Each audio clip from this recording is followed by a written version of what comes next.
इसलिए नींद। और दूसरी है क्या महाराज? इच्छा। ये कभी भी समाप्त नहीं होती है। जितना बढ़ाओ उतना बढ़ती जाती है। इसलिए इसको क्या करना चाहिए? आदमी को सीमित करना चाहिए। और इसको सीमित करने का माध्यम क्या है? जब हमारे अंदर क्या व्याप्त हो कि गोधन गज धन गाज धन और रतन धन खान, जब आए संतोष धन सब धन धूलि समान। मनुष्य के अंदर जब संतोष व्याप्त हो, कहते हैं शांति से बढ़कर के कोई तपस्या नहीं, और संतोष से बढ़कर के कोई सुख नहीं है। असली सुख कहाँ है? जब हमारे अंदर संतोष आई। और वो संतोष कब आता है? जब हमारा मन भगवान की श्री चरणों में लगता है, जब हमारे ऊपर उस परमात्मा की कृपा होती है, उस माँ जगदम्बा की कृपा होती है, तब हमारे अंदर ये शक्ति प्रकट होती है। उस ब्राह्मण देवता ने उस बूढ़े ब्राह्मण की बात समझ ली। वो गया भिक्षाटन के लिए। उसने भी भगवान के लिए सवाय गेहूं का चूर्ण कदली फल अर्पण करते महाराज इस कथा को किया। और परिणाम देखिए आप, इस कथा को करने से वो धनवान हो गया, संपत्तिवान हो गया, चिरकाल तक सुख भोगने लग गया। और तब से वो प्रत्येक माह इस कथा को करने बैठ गया।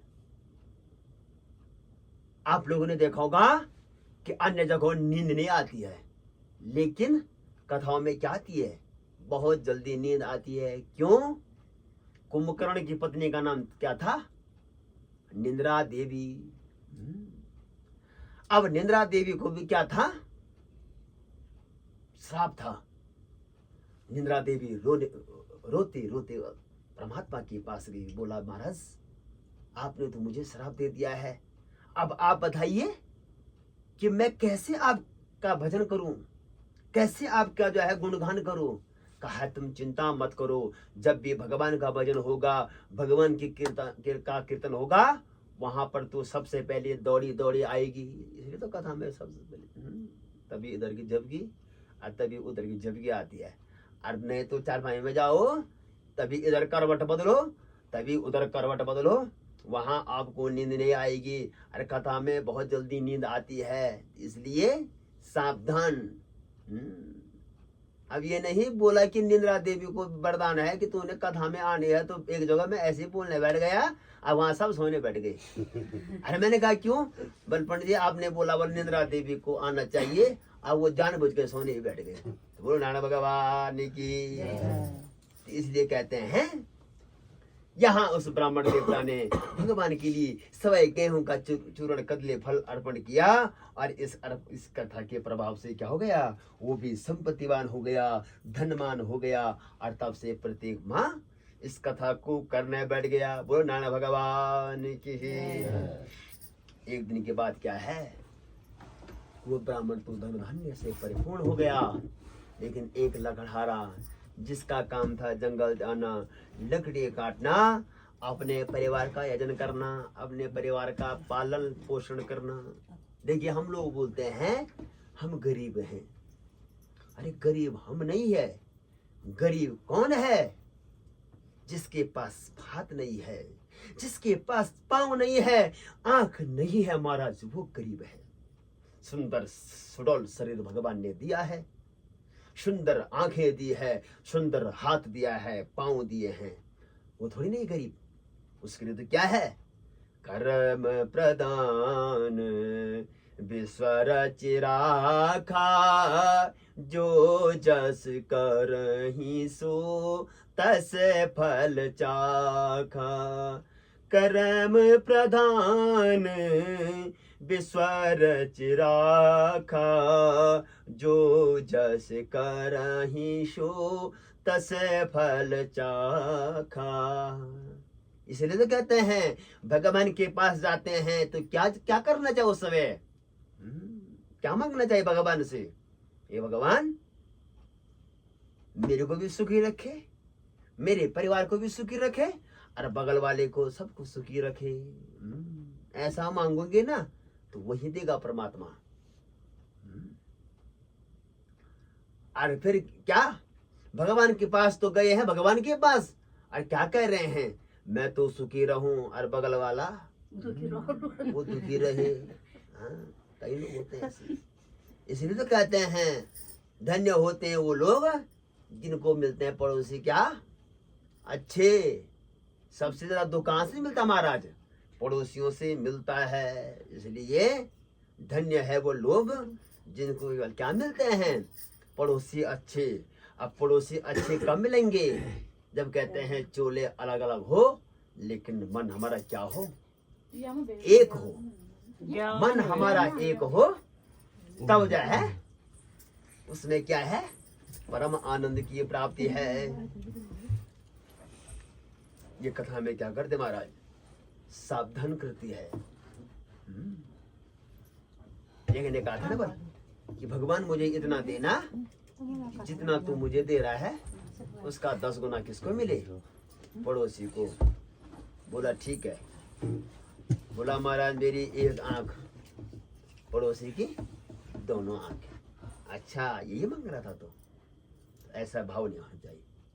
कैसा भाव कि सर्वे भवन्तु सुखिनः, सर्वे सन्तु निरामया, सर्वे भद्राणि पश्यन्तु, मां कस्य दुख भाग भवे। इस मन पर ऐसा अंकुश लगाने महाराज, मेरे द्वारा कभी किसी का कोई अहित न हो, कोई बुरा न हो। अब सामने वाले जाए आपके लिए कितना भी बुरा क्यों नहीं सोचता है, लेकिन आपको नहीं सोचना चाहिए, क्योंकि कहते हैं ये उंगलियां भी हमें क्या करती महाराज, सावधान करती है। हम दूसरे के अवगुणों को बहुत जल्दी देखते हैं, दूसरे को बहुत जल्दी देखते हैं। हर कोई जो है क्या करता है, दूसरे को बातें बड़ी बड़ी बताता है, लेकिन जब वो बातें अपने ऊपर आती ना, तब जरा करो अपने से प्रश्न।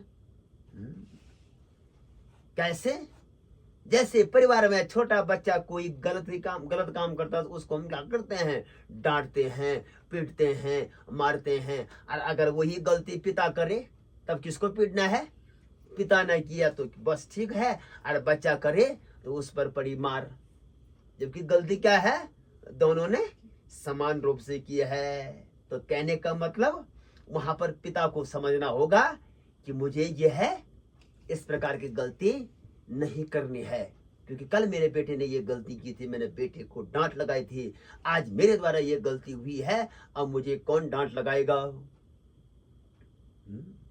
ये पुराण में सावधान करते हैं। इसलिए कहते हैं उस लकड़ाने ने भी क्या किया, भगवान का प्रसाद ग्रहण करते हुए घनी बस्ती की ओर गया, दुगना धन मिला। उसने भी भगवान के लिए सवाई गेहूं का चूर्ण, कदली फल अर्पण करते हुए इस कथा को किया, और इस कथा के प्रभाव से चिरकाल तक सुख भोगता रहा, और अंत में वो भी परम आनंद को प्राप्त हो गया। अरे देखो जीवन में एक होता है सुख, एक होता है आनंद। सुख महाराज क्या है, क्षणिक है। कैसे, अभी हमने खाई रोटी, अब हमको आनंद आया, हमने रोटी खाई है, लेकिन 4 घंटे बाद क्या लगेगी, फिर से भूख लगेगी, निश्चित है। और एक है आनंद।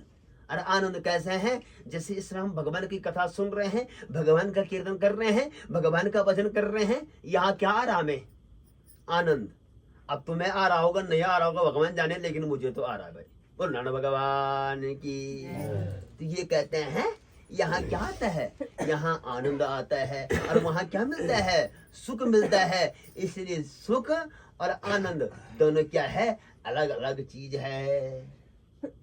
यहाँ वो ब्राह्मण, वो लकड़हारा धन धान्य से परिपूर्ण हो गया, और इसके बाद चलते चलते कहते हैं वो लकड़हारा भी प्रत्येक महीने कृते कत्रम सपादम च गृहीत्वा स्वगृहं ययो, ततो बंधन समाहूय चकार विधिना व्रतम। और तब से वो लकड़हारे क्या करने बैठ गया, प्रत्येक जो है महा इस कथा को करने बैठ गया, और इस कथा के प्रभाव से वो धनवान हो गया, पुत्रवान हो गया, और चिरकाल तक सुख भोगता रहा, और अंत में क्या, परम लोक का वासी हुआ। बोलो नारायण भगवान की। अरे इसलिए कहते हैं 84 लाख योनि भुगतने के बाद मिलती है क्या? ये मनुष्य योनि। उसमें भी क्या है? 83,99,999 योनि है अन्य जीवों की, जिसमें जलचर भी है, वनचर भी है और थलचर भी है। और उसमें मात्र एक योनि है क्या महाराज? मनुष्य की। मात्र एक योनि क्या है? मनुष्य की है। लेकिन क्या वो योनि प्राप्त हुई है, लेकिन मनुष्य योनि प्राप्त करके भी अगर हमने भगवान का भजन नहीं किया, भगवान का कीर्तन नहीं किया, भगवान का गुणगान नहीं किया, तो फिर क्या है? हम उस पशु से क्या है? फिर परे हैं। इसलिए कहते हैं मनुष्य जन्म अनमोल रे, माटी में ना रोल रे। अब जो मिला है फिर न मिलेगा, कभी नहीं कभी नहीं कभी नहीं, कभी नहीं कभी नहीं कभी नहीं। मनुष्य जन्म अनमोल रे, मिट्टी में ना रोल रे। अब जो मिला है फिर न मिलेगा, कभी नहीं कभी नहीं कभी नहीं। तू सत्संग में आया कर, गीत प्रभु के गाया कर। ये क्या है? ये सत्संग है महाराज। ये क्या है? सत्संग है। और यहाँ सत्संग में जब हम आते हैं तो कुछ न कुछ अच्छी चीज हमें सुनने को मिलती है, देखने को मिलती है, श्रवण करने को मिलती है। इसलिए कहते हैं तो सत्संग में आया कर, गीत प्रभु के गाया कर। सांझ सवेरे बैठ के बंदे, गीत प्रभु के लगाया कर। नहीं लगता कछु मोल रे, मिट्टी में ना रोल रे। अब जो मिला है फिर न मिलेगा, कभी नहीं कभी नहीं कभी नहीं। अब फिर क्या है? अब तो मनुष्य का जीवन ऐसा हो गया महाराज, मोबाइल फोन की तरह हो गया है। बचा लिया तो बच गया, और नहीं तो कभी यहाँ गिरा, कभी वहां गिरा। आज थोड़ा यहाँ पड़ी दरार, कल वहां पड़ी दरार, परसों वहां पड़ी दरार, और एक दिन ऐसा क्षण आता है कि पूरे शरीर पे क्या पड़ जाता है महाराज? दरार ही दरार पड़ जाती है। इसलिए कह रहे हैं तो बुद्ध बुद्ध है पानी का, मत कर जोर जवानी का। संभल संभल के कदम रखा कर, पता नहीं जिंदगानी का।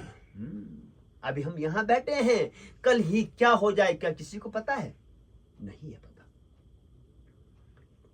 न मुझे पता है और न आपको पता है। इसलिए कह रहे हैं संभल संभल के कदम रखा कर, पता नहीं जिंदगानी का। सबसे मीठा बोल रे, मिट्टी में ना रोल रे।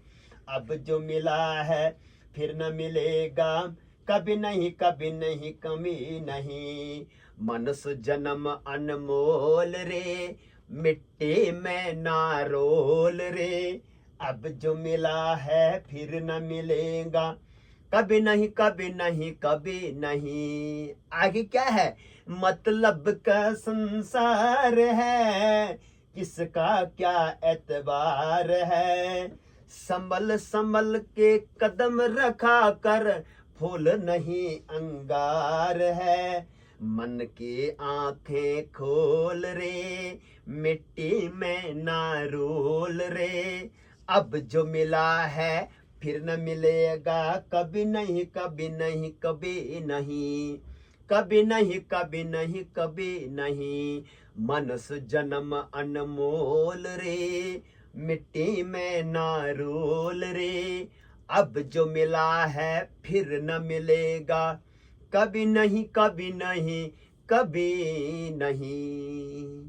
बोलो जगदम्बे मैया की, सत्यनारायण भगवान की। इसलिए महाराज जितना भी समय मिलता है, उठते बैठते सोते जागते खाना बनाते हुए कपड़ा धोते हुए क्या करना है महाराज? भगवान का भजन करना है। अरे ये कथा हमें यही सिखाती है। हमें क्या करना है? जितना समय मिले इस जुआ से भगवान का नाम लेना है, क्योंकि महाराज इस